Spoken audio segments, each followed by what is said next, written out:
Yo, what's up? So, nandito tayo ngayon sa Nava Street, dito sa Metala. So, ganito talaga buhay ng rider. So, ito.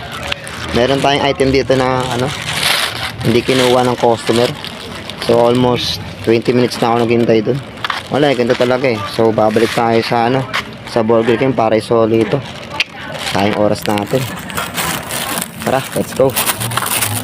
So, malapit tayo mga kaibigan sa, sa Burger King.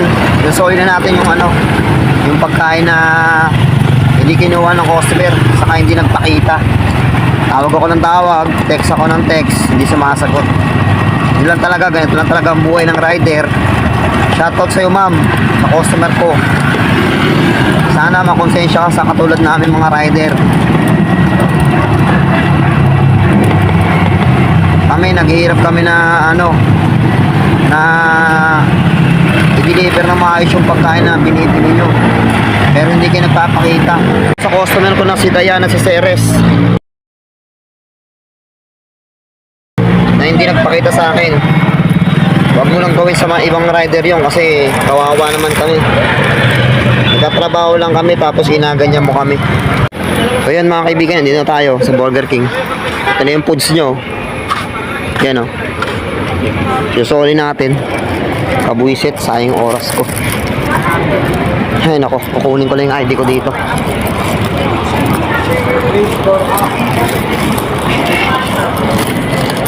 Ma'am, di nagpakita yung customer sa akin. Ay na pa ako dun. Mumukha na akong ewan dun. Kunin ko yung ID ko ma'am. Oo. Kaya pa ako dun eh. 30 minutes na ako dun eh. Nakahala pre. Wala eh. Mumukha akong taka ng customer rin. Hindi ba kontak? Hindi din. So sa pala? Nag-chat ako. Ay nag-text ako, hindi nagre-reply. Sa yan eh. May likod dun.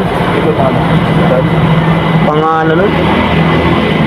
Nabald ata eh. Nabald street ata yun eh. Dito hospital nga, Naibal Street.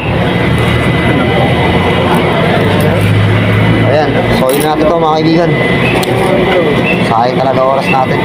Ma'am, yung ID ko po ma'am. Ayun o, yung ID ko.